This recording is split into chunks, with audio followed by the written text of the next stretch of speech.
Hello दोस्तों, हमारे YouTube channel पे आप लोगों का स्वागत है। और हमारे साथ हैं अभी छात्र नेता सौरभ जी। और अभी जो है, देखिए दोस्तों, अभी जो मुद्दा है स्टूडेंट का, बीएसएससी का जो पेपर है उसमें सिर्फ एक पेपर को निरस्त किया गया है। तो ऐसे में छात्र काफ़ी परेशान हैं और परीक्षा लेने की बात जो है कि 5 मार्च को की गई है। तो सौरभ जी, सबसे पहले आपसे यही बात रखना है कि क्या गुंजाइश लगती है आप लोग की, आगे की रूपरेखा क्या है? निश्चित रूप से रैंकर्स व्यू क्लासेस और नियति पीसीएस दोनों का हम तहे दिल से शुक्रिया अदा करते हैं कि एक बार फिर से मुझे मौके दिए अपने मंच पर आने का, लाने का। आपने कहा ना कि जो बीएसएससी का सचिवालय सहायक की परीक्षा है और जो 23 की प्रथम पाली की जो रद्द की गई है वो 5 मार्च को निर्धारित है। निश्चित रूप से छात्रों के बीच उपापोह की स्थिति है। जो 4 जनवरी को महाआंदोलन था, उसके बाद लगातार लगभग ऐसा लगा कि आंदोलन अब समाप्त सा हो गया है, लेकिन ऐसी बात नहीं है। किसी तथाकथित नेता द्वारा ये कहा गया कि नहीं आंदोलन होगा और फिर बीच में वो गायब हो गए। लगातार कहाँ थे नहीं थे पता नहीं। तो लगातार इस तरह की बातें सामने आई। उसके बाद एक हुआ कि नहीं आंदोलन तो होगा, क्योंकि अभी भी विद्यार्थियों की मांग थी, अभ्यर्थियों की मांग थी। 9 लाख अभ्यर्थी अभी भी इंतजार कर रहे थे कि सरकार और आयोग की तरफ से कोई नोटिस आएगा कि छात्रों के हित में, परंतु छात्रों के हित में न फैसला होते हुए तब अभ्यर्थियों ने एक प्रोटेस्ट शुरू की और बैठक शुरू हुई। और तमाम चीज़ों पर लेकर आपने देखा कि जिस प्रकार की बातें हो रही थी कि अब लगता है कि आंदोलन नहीं होगा। लेकिन हम लोगों ने फिर से, अगर किसी को ये लगता है कि मेरे जाने के बाद या उसके रहने से ही आंदोलन होगा, तो ऐसी कोई बात नहीं है। छात्र एकजुट है। छात्र, कोई भी छात्र अपने नेतृत्व को आगे बढ़ा सकता है। अगर उसकी मांग बिल्कुल जायज़ है तो किसी के रहने से या नहीं रहने से कोई प्रभाव नहीं आंदोलन पर पड़ता है। बस एक अपील आप लोग से यही है कि अगर आपके साथ गलत हुआ है या होगा तो आप लोग एकजुट हो जाइए। फिर हमने 21 तारीख को बैठक बुलाई राजेंद्र नगर शाखा मैदान में। हमने सब सारे लोग आए थे, लगभग 250-300 लोग आए थे। काफ़ी संख्या में आने की उम्मीद थी पर लोग आए नहीं, बट 250-300 लोग आए। एक सभा थी, सभा में सब लोगों को संबोधित करना पड़ा। और तब एक ज्ञापन सौंपा गया 23 तारीख को, यानी अगले ही 2 दिन के बाद 23 को ज्ञापन सौंपा गया कि बीएसएससी का जो मामला है, जो परीक्षा रद्द करने की बात है, उसको आप रद्द कीजिए। क्योंकि परीक्षा के दौरान जो रद्द की गई परीक्षा, उसका यह था कि 11 बज के कुछ मिनट पर आपने ये माना नोटिस में कि परीक्षा के दौरान ही प्रश्न पत्र आउट हुए हैं। तो इसका आधार भी तो वही है। अगली 23 की भी दूसरी पाली और 24 के प्रथम पाली के भी प्रश्न परीक्षा के दौरान ही आउट हुए हैं। निश्चित रूप से आपने माना ना कि परीक्षा के समाप्त होने के 2 मिनट पहले, तो एक आधार तो वही है रद्द करने का, परंतु आपने रद्द नहीं किया। और हमने अल्टीमेटम दिया कि 7 दिन के अंदर आयोग, बीएसएससी आयोग कोई फैसला ले छात्रों के पक्ष में, अन्यथा हम तो 30 को घेराव करेंगे। 29 को मैंने प्रेस कॉन्फ्रेंस किया और 30 को घेराव हुआ। 30 को घेराव हुआ। इतनी पुलिस प्रशासन थी, इतनी सख्त थी, इसके बावजूद भी हजारों विद्यार्थी वहाँ पहुँचे। लेकिन दौड़ा कर कहीं शेखपुरा मोड़ से, उसका एक अगला जो मोड़ है वहाँ से, फिर हवाई अड्डा चौक से, अन्य लोगों को वहीं से खदेड़ दिया जाता था। इसके बावजूद भी जो प्रदर्शन था वहाँ पर हुआ और मेरी गिरफ्तारी हुई।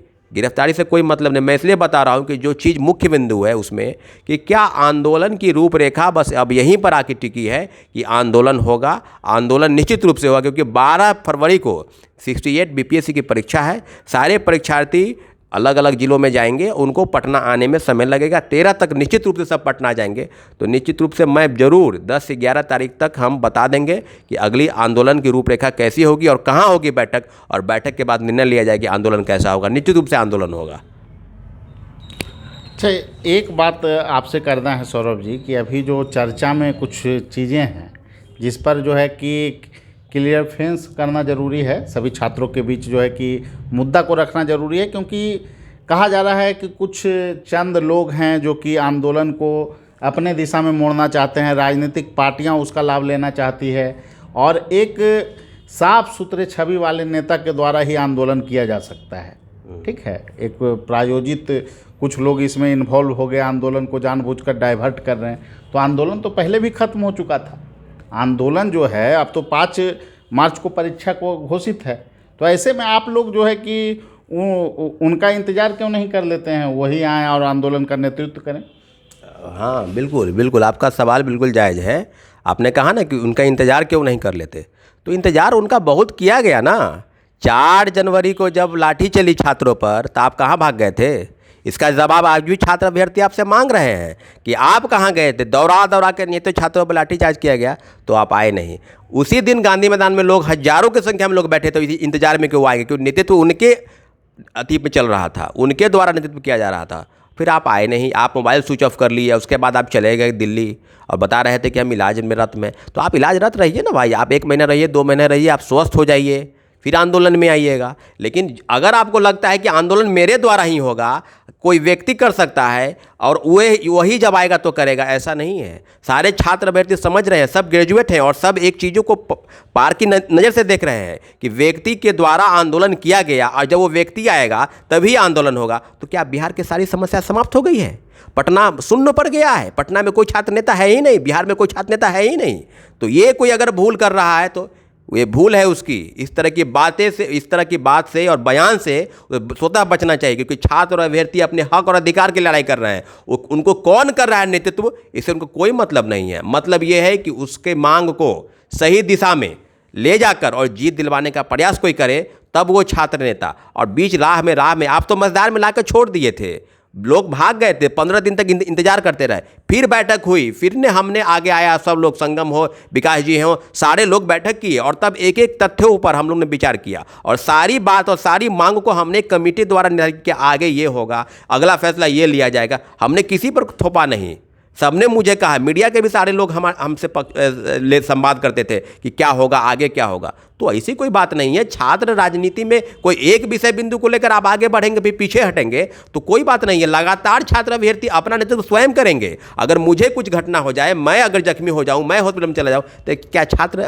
आंदोलन समाप्त हो जाएगा? छात्र अभ्यर्थी अपनी मांग को लेकर बैठ जाएंगे? निश्चित रूप से वो जागरूक है, आगे बढ़ेंगे और जहां तक हो सकेगा अपने आंदोलन को तेज करने का प्रयास करेंगे। तो ये सब कोई अगर विरोधाभास है, तरह तरह के बयान देकर कि हम ये कर देंगे और अगला नहीं कुछ करेगा, तो ये उसकी सबसे बड़ी भूल है कि छात्र राजनीति की उपज हम लोगों ने बहुत देखा है, बहुत प्रोटेस्ट को हमने भी किया है। मुझे पता है कि छात्र राजनीति में कोई एक व्यक्ति उसका संवाहक हो सकता है, परंतु उसको अगर उसका लाभ लेने का प्रयास करेगा तो याद रखिएगा, छात्र राजनीति का एकमात्र लाभ और उद्देश्य अगर कुछ है तो उस समस्या का हल कराना, न कि उसका फायदा लेकर आगे बढ़ना। अगर कोई सोच रहा है तो गलतफहमी में है, निश्चित रूप से गलतफहमी में है। दिल्ली में जो है कि 2014 में सीसेट आंदोलन हुआ था, आपको पता होगा, और राष्ट्रीय न्यूज में काफ़ी छाया रहा, बहुत दिन तक न्यूज छाया रहा। बहुत सारे छात्र संगठनों ने उसमें आंदोलन किया और पहले राष्ट्रीय अधिकार मंच, छात्र अधिकार मंच, उसके बैनर तले हम भी जो है बहुत सारा समय उसमें दिए थे। लेकिन मूल मुद्दा था कि छात्रों की जो मांग है उसको कैसे पूरा कराया जाए। उस आंदोलन से कोई नेता नहीं उभर कर आए राष्ट्रीय राजनीति में या फिर राज्य की राजनीति में, तो कोई प्रश्रय नहीं लिया। सभी नेता से लोग मिलने का काम करते थे, बड़े बड़े नेता से, शरद यादव जी हों, लालू यादव जी हों, और फिर आपको यूपी के मुख्यमंत्री हों, सभी लोगों से मिला गया उसमें, राजनाथ जी से। तो क्या किसी नेता के करीब आने से, फोटो खिंचवा लेने से कोई व्यक्ति कहीं का जो है कि राजनीतिक व्यक्ति हो जाता है? ये आप पर आरोप है कि आपने जो है कि ललन सिंह का पैर छुआ और आप इस कारण जो है कि कोई स्टूडेंट जो है कि स्टूडेंट की मांग को आप नहीं रख सकते हैं, उसके नेता आप नहीं हो सकते हैं। ये जो सवाल है ना, इस सवाल में आप देखिएगा लगातार कॉन्ट्राडिक्शन इस बात को लेकर है कि कोई भी नेता, आप एक बात बताइए, जब अपने से बड़े उम्रों का, ये तो शिष्टाचार है ना, आहार विचार है, सार्वजनिक जीवन में इन चीज़ों का बहुत मूल्य महत्व है। आप जब अपने से बड़े लोगों से मिलते हैं तो उनका प्रणाम किया जाता है, शिष्टाचार में ये है। और सीसेट की बात की, मैं तो बहुत खुशनसीब हूँ, मतलब मुझे प्राउड फील हो रहा है कि जिन्होंने सीसेट आंदोलन को एक रूपरेखा दिया, आज वो व्यक्ति मेरे साथ है और मेरे बातों को, हमने एक मित्रवत संबंध बना। हम ये जानते थे कि फलना नाम का व्यक्ति दिल्ली में आंदोलन कर रहा है, हम जानते थे, लेकिन हम ये नहीं जानते थे कि आज न कल उनसे मुलाकात हो जाएगी। और मुझे पटना में मुलाकात हुई। निश्चित रूप से मैं जानता था कि पटना में रहमान सर और कुछ शिक्षकों द्वारा चल रहा था, लेकिन दिल्ली में जो व्यक्ति आंदोलन कर रहा था उन्हीं के नाम के बहुत बड़े शख्स हैं और भी लोग हैं यहाँ पर, आप बता रहे थे, तो सबसे मेरी मुलाकात हुई। तो ऐसा नहीं है, सीसेट आंदोलन जो हिंदी भाषी छात्रों के लिए गलत निर्णय था, उसमें सारे लोगों से, उस समय के कांग्रेस के नेता राहुल गांधी, सभी लोगों से, शरद यादव हो, आदरणीय शरद यादव जी,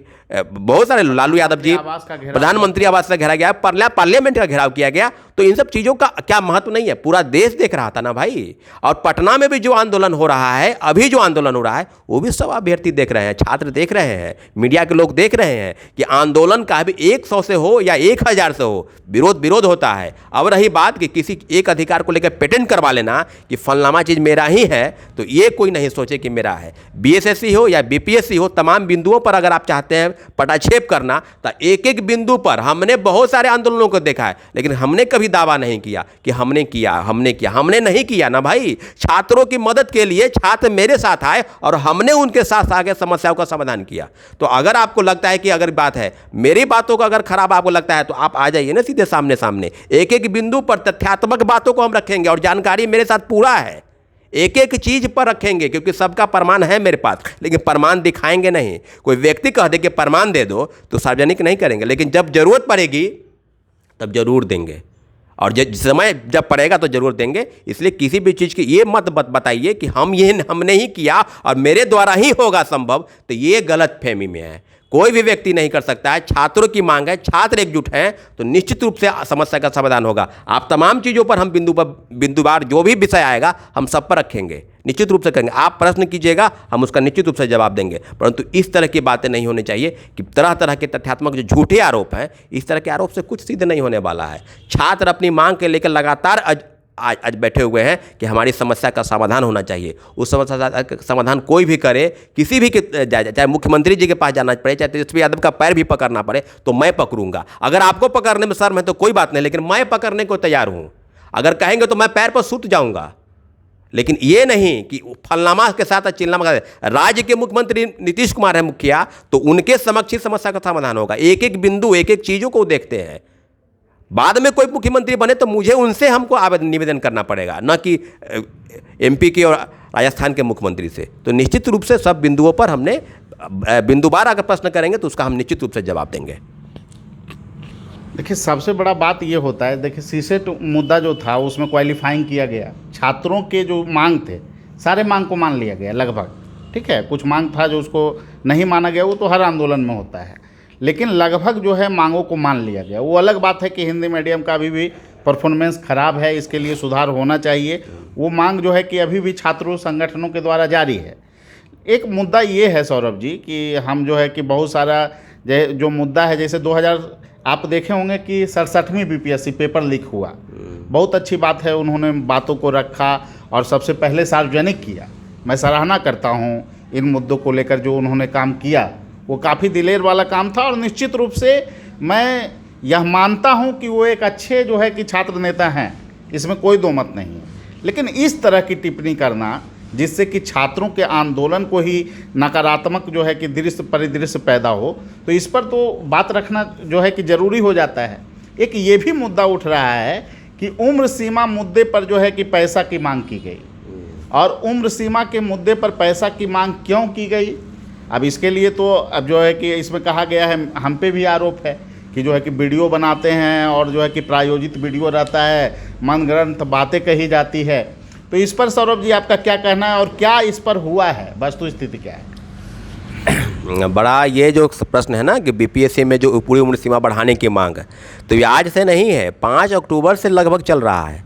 5 अक्टूबर के दिन हम लोग बैठक किए और उसके बाद 11 अक्टूबर को जयप्रकाश नारायण की जयंती समारोह थे पटना में बापू सभागार में, और उस दिन ही हम लोग लगभग वहाँ पर 15 से 20 लोग आए थे।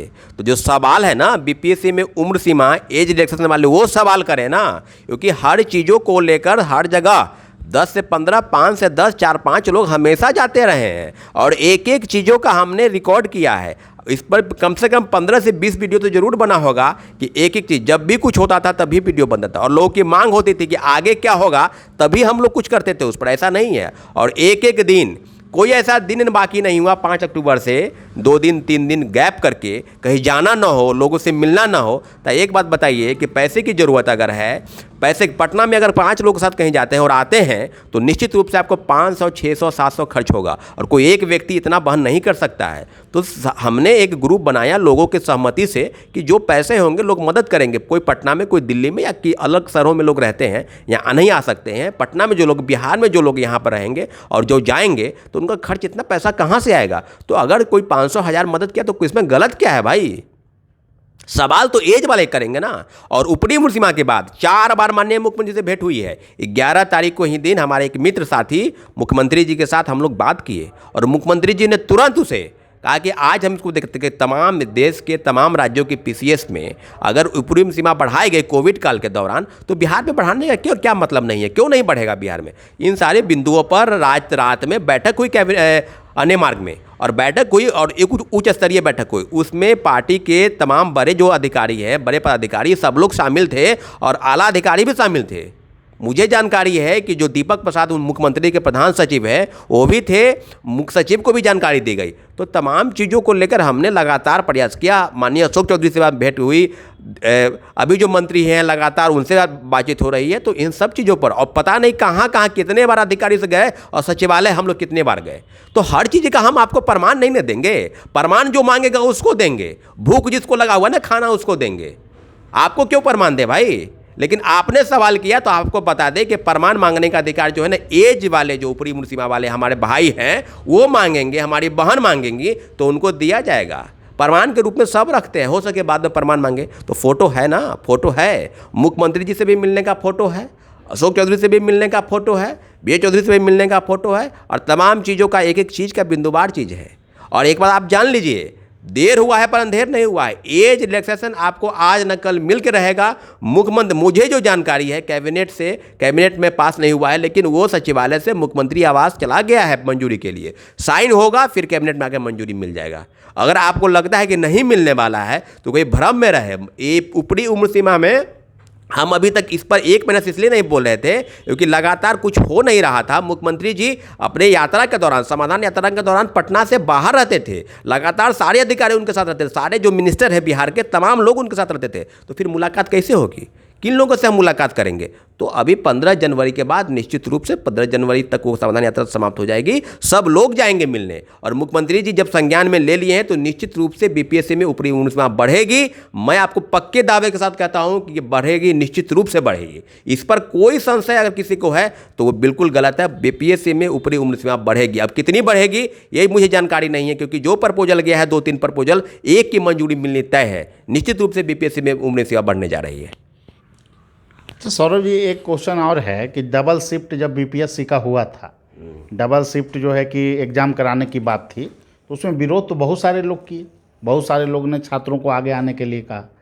और फिर उस दिन जो है कि जो घटना हुआ था जो बहुत हाइप हो गया, जिसमें जो है कि बताया गया कि जो है कि आंदोलन जो है कि असफल भी हो जाता, क्योंकि छात्र नेता तो गिरफ्तार कर लिए गए थे, थाना चले। उसके बाद आंदोलन में हुआ क्या था? आप तो लगातार हमसे फ़ोन कर रहे थे, आप खुद बताइए कि क्या क्या उस दिन हुआ था, क्योंकि ये मैसेज छात्रों के बीच जाना चाहिए।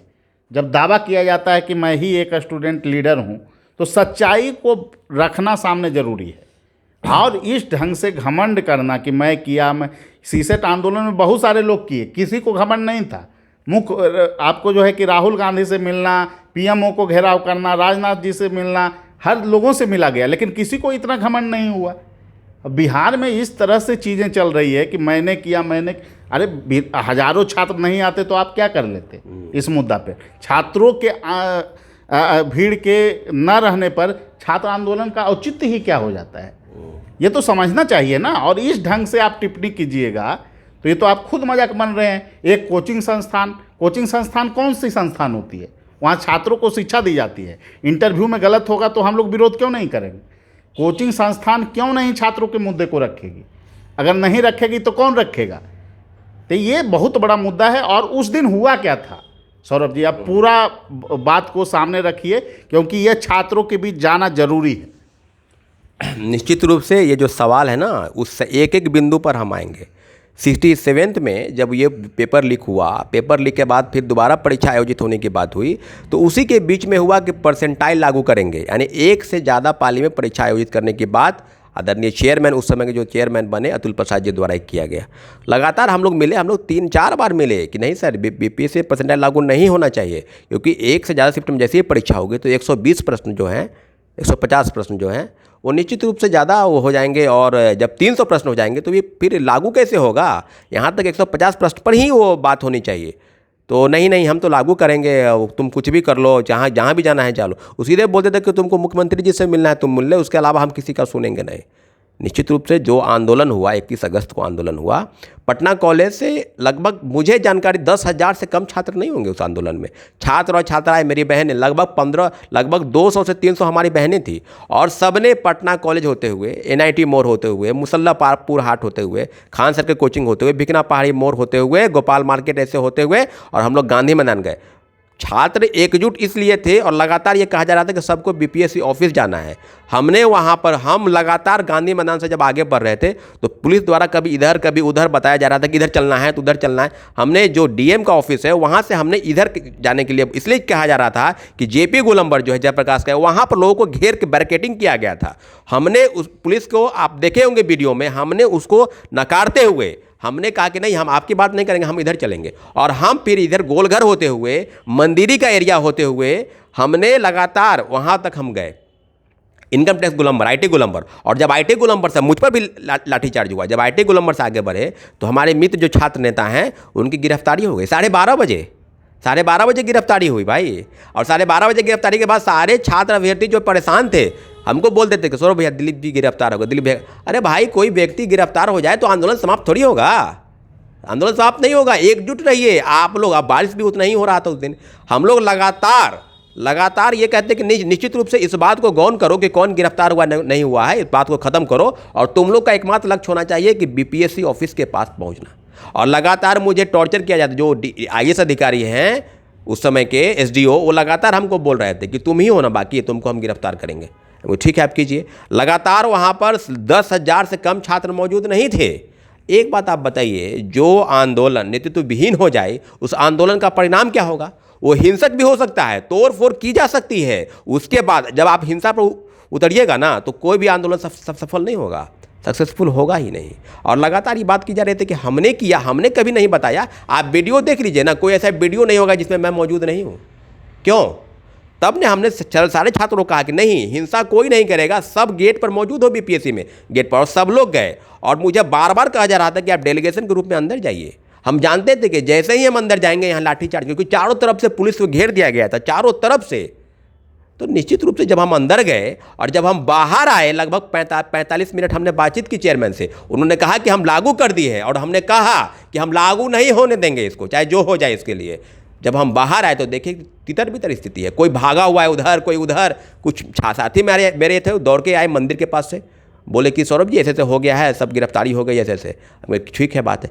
तब वो जो बोल रहे हैं कि मुझे डायरेक्ट रूप में और इनडायरेक्ट रूप से मुझे कोई संबंध नहीं है, तो संबंध कैसे नहीं है? आपने फ़ोन किया, आपने फ़ोन करवाया, और हम बात किए कि दवाई लेकर, खाना लेकर, हमने नाश्ता लेकर। 23 लोग सचिवालय थाना में थे। हम 23 वहाँ पर पहुँचे और सब लोगों को हमने नाश्ता कराया। सबका दवाई, स्प्रे जो चोट लगा हुआ था, सब ने हमने दिया। और सब लोग वहाँ पर 15 से 20 आदमी मेरे वहाँ मौजूद रहे। और लगातार ये कहा जा रहा था कि इसको नहीं छोड़ेंगे, सबको छोड़ देंगे लेकिन इसको नहीं छोड़ेंगे। हम लगातार लोग हैं वहाँ पर, तेजस्वी यादव जी के घर पर, वहाँ पर हजारों छात्र मौजूद थे। हम बार बार वहाँ जाते थे, आते थे और लगातार गुहार करते थे लोगों से। हमने काम्या मिश्रा जी को भी फ़ोन किया कि आप इनको सबको छोड़िए, तो वो बोलती कि हमको एक नेता को नहीं छोड़ेंगे, बाद बाकी सबको छोड़ देंगे। लेकिन हम लोग लगातार प्रयास करते रहे कि नहीं, सबकी जो गिरफ्तारी हुई है उस सबको हमको रिहाई चाहिए। और आप बता रहे हैं कि कोई हमको मदद नहीं है, कोई हमको डायरेक्ट रूप में ना इनडायरेक्ट रूप में कोई संबंध नहीं, रिलेशन नहीं है। आप एक बात बताइए। और जो भी साथी मेरे थे, उन जब आप जेल से निकले, थाना से जब रिहा किया गया, तो आप छात्रों से, अभ्यर्थियों से न मिलकर आप लगातार मीडिया में ब्रीफिंग करने चले गए। वो दृश्य देख के तो हमारे सारे साथी चले गए वहाँ से कि बताइए, जिसके लिए हम 5 घंटा यहाँ खड़े रहे, वो व्यक्ति 2 मिनट बात भी करने के लिए नहीं मौजूद हुआ और चला गया। उसके लिए बहुत सारे लोग गवाह हैं, आप उनसे ही बात कर लीजिएगा, इस बात की जानकारी आपको भी होगी जरूर। लेकिन ये जो कहेंगे ना कि हमने कभी दावा नहीं किया, ना मैं दावा करूंगा, लेकिन छात्र आंदोलन की अगर कोई उपज है, अगर व्यवस्था बदलेगी तो एकजुट होकर बदलने की बात है। अब कोई चाहेगा कि उसका क्रेडिट हम ही ले लें, तो निश्चित रूप से ये गलत है। छात्र अभ्यर्थी एकजुट हैं, तभी छात्र नेताओं की पहचान है। अगर आपकी पहचान उसके द्वारा है तो उसको धूमिल करने का प्रयास बिल्कुल नहीं कीजिए। निश्चित रूप से छात्र अभ्यर्थी अपनी मांग जो है, समस्या, उसका आप कीजिए निराकरण। लेकिन ये जो बताइएगा ना कि फलनामा गलत है, यानी सबसे जो ईमानदार और प्रतिष्ठित कोई व्यक्ति है पटना बिहार में, तो वो आप ही हैं। अब बाद बाकी सब जो है गलत है। 420 है पटना में, पूरा शिक्षा में टीचर, यहाँ शिक्षा माफिया। कोई छात्र नेता है जो वो भ्रष्ट है, वो बेईमान है, वो फ्रॉड है। और आप सबसे ईमानदार हैं, क्योंकि आपको टैग लगा हुआ है ना, भारत सरकार आपको टैग दे दी है कि सबसे ईमानदारी का टैग। अरे आप ही बताइए, आपको जवाब आर्थिक अपराध इकाई आपसे सवाल करेगी ना, उसका जवाब आप दीजिएगा, ठीक है। कि दानापुर के बीएस कॉलेज से जो क्वेश्चन पेपर लिखा हुआ आप भलना भैया को भेजना है, किसके द्वारा भेजवाया गया है, इसका जवाब आर्थिक अपराध इकाई सब पूछ चुकी है और आपसे फिर पूछेगी, तो उसका जानकारी आप ही दीजिएगा आर्थिक अपराध इकाई को कि क्यों सवाल उनके मोबाइल पर सर्कुलेट हुआ। हम लोग तो परीक्षार्थी हैं भाई, हम तो हर एक परीक्षा में शामिल होते हैं, तो हमको कहाँ से आ जाएगा, हम तो मोबाइल जमा किए रहते हैं कि कहाँ क्या आएगा। लेकिन ये कोई दिलेरी की व्यवस्था है तो एक बार जान लीजिए कि हमने काफ़ी आंदोलनों को देखा और किया भी है। हम उस बिंदु पर नहीं जाएंगे कौन कौन आंदोलन हुआ, लेकिन इतना जरूर है कि अगर मदद किए हैं तो आँख में थोड़ी सा भी लाज और शर्म और हया आपको रखनी चाहिए कि जिन लोगों ने मदद किया है। ये जरूर आप ध्यान रखिएगा, सार्वजनिक जीवन में इन चीज़ों का काफ़ी महत्व है। निश्चित रूप से हम यही कहेंगे कि अभी भी आगे समय है तो एकजुट होकर लोगों का आंदोलन कीजिए, लेकिन क्रेडिट लेने का प्रयास कीजिएगा कि हम ही सर्वमान्य हैं, हम ही सर्वविदित हैं, तो ये भूल है, बहुत बड़ी भूल है आपकी। देखिए, ये वीडियो बनाने का मकसद किसी को मानसिकता को ठेस पहुंचाना नहीं है। वीडियो बनाने का साफ मकसद है कि किसी पे ऐसा आरोप आप जब लगाते हैं कि जो है कोई व्यक्ति जो है कि खराब चरित्र का है, आंदोलन करना वो जानबूझकर शामिल होता है या फिर किसी पार्टी विशेष से जुड़ा हुआ है। जो ललन सिंह के साथ जो फोटो है उसकी वास्तविकता मैं बता देता हूँ। उस मुद्दे पर जो है कि आपको एग्ज़ाम बीच में रखा गया था, आपको जो है कि यूपीएससी के बीच में एग्ज़ाम रखा गया था, तो मैं ही सौरभ जी को बोला था कि उनसे मिलिए और सारा बात उन्होंने कहा और फिर बोला कि मुख्यमंत्री जी को हम याद भी दिला देंगे, ललन जी ये बोले थे। तो बताइए कि क्या वो मिलना भी गलत था? वो फ़ोटो जो वो डाले हैं उस पर जो आ रहा है कि वो फ़ोटो क्यों डाले, राजनीतिक पार्टी से सैकड़ों फ़ोटो हम लोग का आता था। उस समय तो हम फ़ोटो भी नहीं लेते थे, पप्पू जी के साथ, शरद जी के साथ, राहुल गांधी जी के साथ कितना फ़ोटो था सीसेट वाले में। यहाँ तक कि जब सीसेट आंदोलन सफल हुआ, जब बतरा में कार्यक्रम था, तो जब हमको बुलाया गया था उस समय कि सब लोग को बुलाया जा रहा था, मैसेज आया था कि आप भी आइए, हम बोले थे हम फूल माला के संस्कृति में विश्वास नहीं करते हैं। यह आंदोलन में जो है हजारों छात्र लाठी खाए हैं, ये सबकी सफलता है, ये व्यक्तिगत मेरी सफलता नहीं है और मैं इसमें पार्टिसिपेट नहीं करूँगा। तो ये एक व्यक्ति का आना कि मैं ही सब कुछ कर रहा हूँ, ठीक है आप कीजिए ना, आपको कौन रोका है? कभी आपका कोई आलोचना किया है? और आप जब आप सबकी आलोचना कीजिएगा और सही मायने में क्या वस्तु स्थिति है, उम्र सीमा पर आप कुछ नहीं जानते हैं, उस पर आप टिप्पणी कर रहे हैं, मतलब क्या है? इन चीज़ों का क्या औचित्य है? किसी व्यक्ति पर आप प्रश्न ऐसे ही उठा देते हैं। आपको ये ध्यान रखना चाहिए कि जब आंदोलन हो रहा है, आपकी एक बात से आंदोलन पर नकारात्मक प्रभाव पड़ सकता है। आपने जो है कि इस तरह से जो बीएसएससी के छात्र हैं जो दिग्भ्रमित हो रहे हैं, उस पर कैसे एकता बनाई जाए, कैसे छात्र संगठन को एक मंच पे लाया जाए, कैसे आगे की रूपरेखा बने, इस पर बात है। क्या आपका ये व्यक्तिगत आंदोलन है? इस तरह की चीज़ें कहीं से भी उचित नहीं है। सौरभ जी, एक बात मैं जानना चाहूँगा, जो मूल मकसद है कि आगे जो है बीएसएससी मुद्दे पर आप लोगों की रणनीति क्या होने वाली है? निश्चित रूप से आज और कल को एक बैठक हम लोग कर रहे हैं, छोटी बैठक के बाद ये तय होगा हमारे कमेटी के जो लोग हैं कि आखिर कब किया जाएगा। तो 12 तारीख तक हम लोग कुछ नहीं करेंगे। 12 तारीख के बाद निश्चित रूप से एक बड़ी बैठक होगी, उसमें सारे लोग आमंत्रित रहेंगे और जो निर्णय लिया जाएगा, क्योंकि जो बीएसएससी का मामला चल रहा है उसमें आंदोलन तो होगा ही, प्रोटेस्ट तो होगा ही, साथ साथ कोर्ट जाने की भी बात लोग कह रहे हैं। तो निश्चित रूप से कोर्ट जाने के बाद एक अभ्यर्थी अश्वनी वो कोर्ट गए हैं, लेकिन उनका ड्राफ्टिंग हम लोग देख लेते हैं कि कैसा है, नहीं तो फिर हम लोग 15, 20, 25 आदमी खुद सामने साथ हैं, तो हम लोग कोर्ट ड्राफ्टिंग करेंगे। हम लोग निश्चित रूप से कोर्ट की भी बात कही जा रही है, अगर कोर्ट की बात कही जाए और लोगों से सहायता न ले जाए तो ये संभव नहीं है, क्योंकि कोर्ट का मामला काफ़ी खर्चीला होता है, उसमें काफ़ी पैसे खर्च होते हैं। तो ये कोई बात नहीं हुआ कि आप ये क्यों करवाए, तो फिर मुख्यमंत्री से मिलने का है तो पैसा क्यों खर्च होगा। तो अरे भाई, हर चीज़ में पैसा खर्च होता है ना भाई। आप अपना उदाहरण देख लीजिए ना, बीपीएससी में परसेंटाइल के बाद क्या हुआ है, हम भी तो देखें ना कि आपका मोबाइल टूट गया तो कितने लोग कहाँ से पैसा हुआ, लोग फंड रेज किए, तमाम चीज़ों को। एक तो आप इस चीज़ों को, आपके ऊपर अगर आए संकट तो आप मदद के लिए बोलेंगे तो वो मदद ठीक है, और दूसरा अगर मदद के लिए बोले तो वो गलत, फ्रॉड हो गया, 420 हो गया। ये बिल्कुल गलत बात है। अगर कोई बात है, अगर कोई मन में मतभेद है तो उसको फ़ोन कर लीजिए ना, जो भी बात। ये सार्वजनिक रूप से ये चीज़ बोलिएगा, छात्रों के बीच तो क्या होगा ना कि छात्र जो राजनीति चल रही है वो बिल्कुल एक डन डिबेट में हम भी शामिल थे, बाद में शामिल हुए। 30 तारीख के आंदोलन के बाद जब एंकर पूछी कि क्या आंदोलन है 30 तारीख को, तो आपने कहा कि नहीं 30 को आंदोलन नहीं है। 30 को हमको पता नहीं क्या आंदोलन है, आपको पता नहीं है, आप मोबाइल चला रहे हैं, आप यूट्यूब देख रहे हैं, आप डिबेट में शामिल हो रहे हैं और आपको पता ही नहीं है कि आंदोलन है। तो इस तरह की बात अगर आप कीजिएगा और आप कह रहे हैं कि नहीं हमने कम्युनिटी में लिख दिया था कि आप लोग शांतिपूर्वक जाइए और आपको पता ही नहीं क्या आंदोलन है, तो इस तरह की चीज़ बिल्कुल मत कीजिए। छात्र हित में बात काम कर रहे हैं तो खुल के काम कीजिए, सब लोगों का समर्थन लीजिए, लेकिन लगेगा कि कोई गलत कर रहा है तब आपको बोल सकते हैं। इस तरह किसी पर आरोप और भी झूठा आरोप लगाइएगा तो इससे आपकी होगी बेइज्जती, दूसरे का कोई समय नहीं हो सकता है। और छात्रों की बात है तो समस्या का समाधान न होकर उसको डाइवर्ट किया जाएगा अलग तरह के। छात्र जो है वो विरोधाभास में रहेंगे, आप बताए नहीं कि कब आंदोलन कर रहे हैं, आपने आकर उन चीज़ों को तथ्य, अरे आपको सीधे पता है ना, हमको पता है कि मन में क्या चल रहा है, मेरे मन में कोई नहीं चल रहा। हमने कभी भी उस व्यक्ति के बारे में बात किसी के सामने मैं नहीं करता हूँ। हमको क्या करना है मैं जानता हूँ, कौन क्या करता है मैं नहीं जानता हूँ।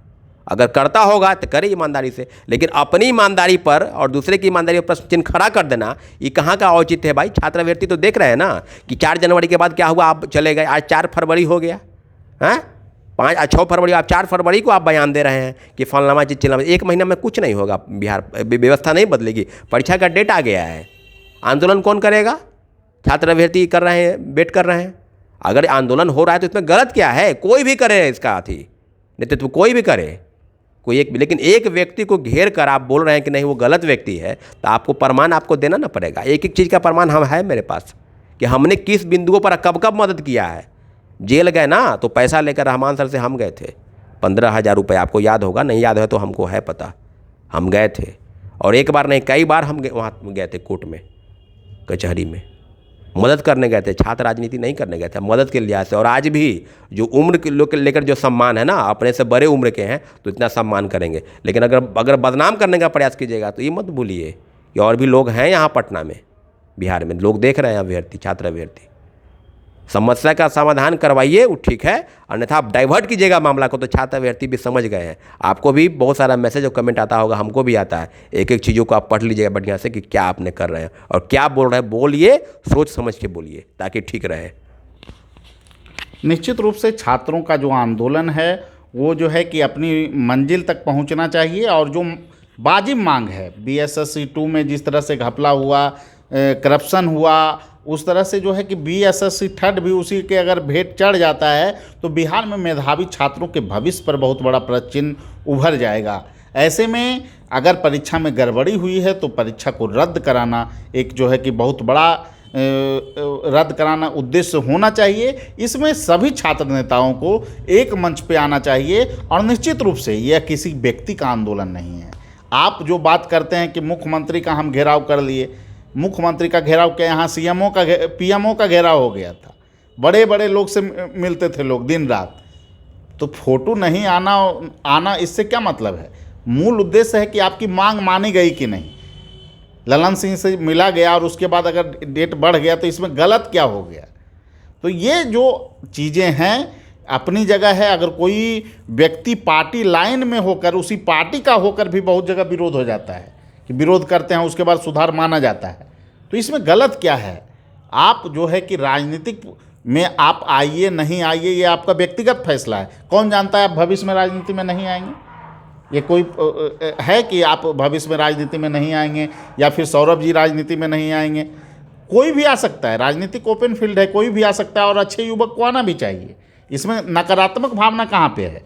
इसमें कोई भी गलत चीज़ें नहीं हैं, लेकिन जो उद्देश्य है, जो छात्रों की जो डिमांड है, उसका जो नेतृत्व कर रहे लोग हैं वो निस्वार्थ भाव से उनकी मदद करें। और जो मंजिल है कि पेपर को रद्द कराना, गलत ढंग से परीक्षा का आयोजन ना होना, और बिहार में तो 16 से पहले ही हम लोग कई मुद्दे पर BPSC में सुधार की बात किए हैं। नियमित आयोजन होना, BPSC का पहले से ही नियमित आयोजन हो गया था। बहुत सारा 9 महीना का मांग सौरभ जी ही रखे थे, 9 सूत्री मांग को रखे थे इन्होंने, सारे मांगों को। तो ये कहाँ, कभी तो सौरभ जी के मुंह से हम नहीं सुनते हैं कि मैंने ये कर दिया वो कर दिया। और आप जो है इस तरह से बात जो रखे हैं, मैं आपकी भी प्रशंसा किया हूँ, बहुत सारा वीडियो है आपके साथ, दिलीप जी के साथ भी वीडियो है मेरा, मैंने कभी आपका आलोचना किया? और इस ढंग से आप चीज़ों को रख रहे हैं, आज क्यों सार्वजनिक मंच पर हमको बोलना पड़ रहा है? क्योंकि आप जो है गलती किए हैं। आप इस तरह से कैसे वीडियो बना सकते हैं कि ये लोग ऐसे कर रहे हैं, वो कर रहे हैं? आप जो मुद्दा नहीं जान रहे हैं उस पर आप बात रखने लगे। तो इस तरह से कहीं से भी छात्रों के बीच गलत संकेत नहीं जाना चाहिए, ऐसा आगे से ध्यान रखा जाए। और आपको अगर आंदोलन करना है कि आप मेरे आंदोलन में कोई शिक्षण संस्थान शामिल नहीं हो या पार्टिकुलर व्यक्ति शामिल नहीं हो, तो इसका स्पष्ट आप लोग अब शिक्षा माफिया या फिर जो है कि आप बोलते हैं पार्टी के लोग, ये सब शब्दावली से बचना चाहिए आपको, क्योंकि ये शोभा नहीं देती है इस स्तर से। आप आपसी रिलेशन भी होता है और क्या क्या है हम तो बोलेंगे भी नहीं, क्या आपने हमसे बात किया, बहुत सारा चीज़ें है, लेकिन हम ये सब बोलना उचित नहीं समझते हैं। लेकिन जिस तरह से आप किसी व्यक्ति का चरित्र हनन करना चाहते हैं वो गलत है। और निश्चित रूप से छात्रों के जो मांग है उसको पूरा करने की दिशा में छात्र नेताओं को एक मंच पे आना चाहिए और निश्चित रूप से जो आरोप प्रत्यारोप है इससे ऊपर उठिए। इस लेवल का चीज़ नहीं होता है। स्टूडेंट आंदोलन इस तरीके से नहीं होता है। स्टूडेंट आंदोलन की एक गरिमा होती है।